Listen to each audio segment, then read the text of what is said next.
Welcome to chapter 17 of Dorian Gray. You'll remember we saw Dorian sinking lower and lower, going to the opium dens, bumping into Adrian Singleton. And as we've seen before, following on such shocking subject matter, we see Dorian and the upper class chattering in their social world, this time at Dorian's country house, Selby.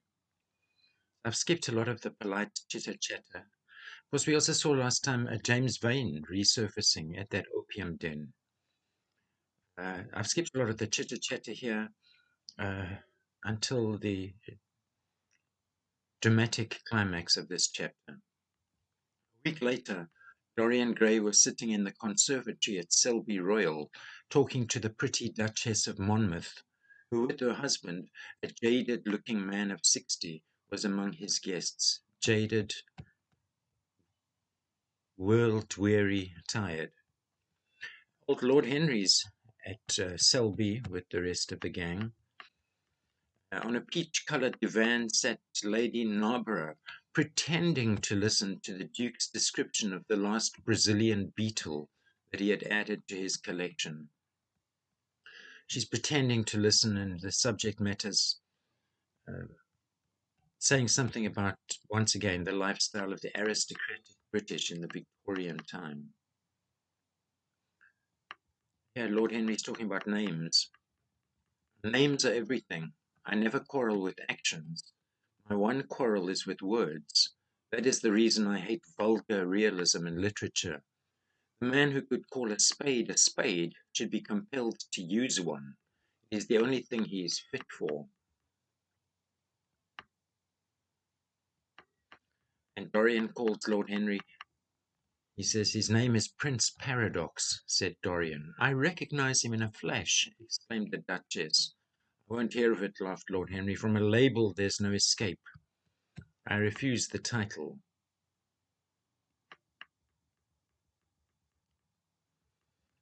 And these words are quite relevant to the themes of the novel. And this is Henry saying, I admit that I think that it is better to be beautiful than to be good. But he does acknowledge it's better, well, he does acknowledge, yes, it's better to be good than to be ugly.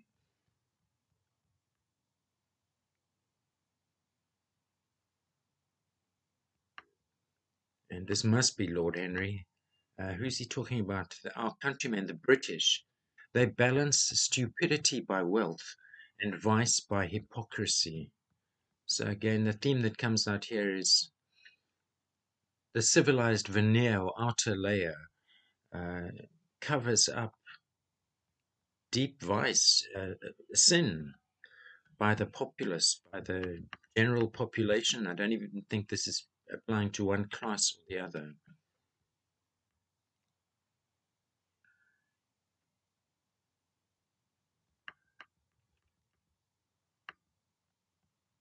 I'm not sure if this is Lord Henry or the lady host.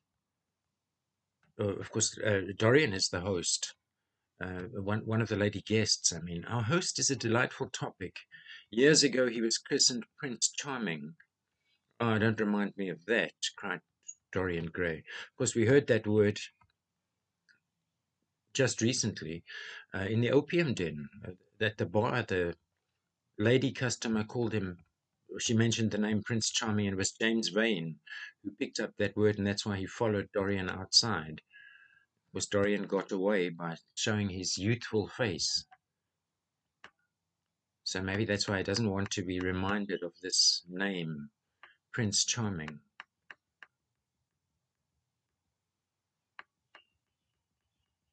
Only interesting in a general sense. We women, as someone says, love with our ears, just as you men love with your eyes, if you ever love at all.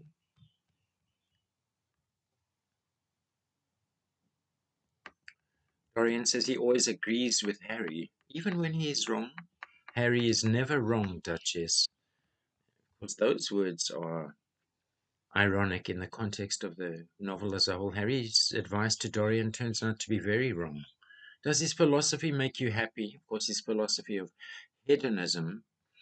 Dorian says, I've never searched for happiness. Who wants happiness? I have searched for pleasure. So Lord Henry's hedonistic influence has been strongly felt by Dorian. He's completely influenced by Henry.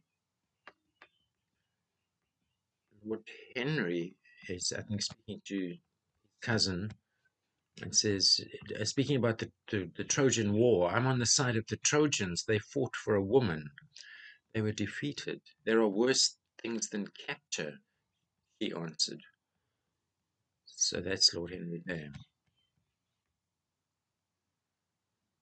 A lot of polite chitter-chatter, but we're approaching the big finish to the chapter.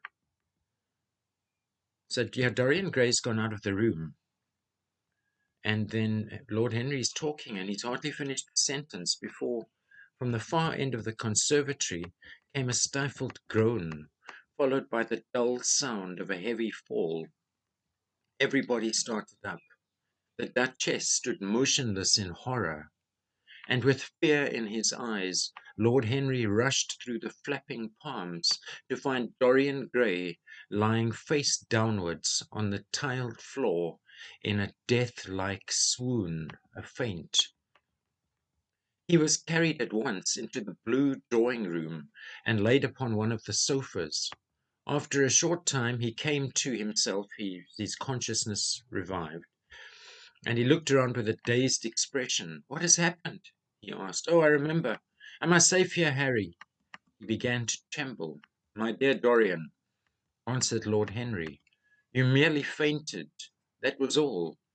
You must have overtired yourself. You'd better not come down to dinner.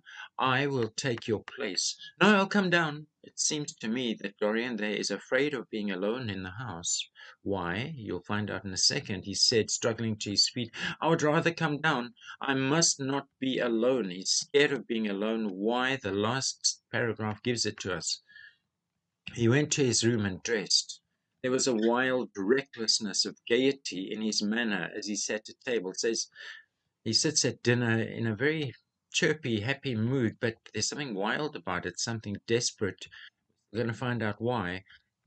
But now and then, a thrill of terror ran through him. And it's interesting that it was terrifying, but it was a thrill. Considering what he's just said, yeah, he seeks pleasure. A thrill of terror ran through him when he remembered that pressed against the window of the conservatory like a white handkerchief, he had seen the face of James Vane watching him. That last sentence is very carefully constructed to leave the name James Vane as close as possible to the end. That's a moment of horror, another Gothic novel horrifying moment. He thought he'd escaped James Vane outside the opium den, but here's James Vane peeking in the door, the window of Dorian's own country estate. So that's the thrilling ending to chapter 17 as we move in a horrifying Gothic novel spiral to the chilling finale. Dorian and Henry have both subscribed. You should too.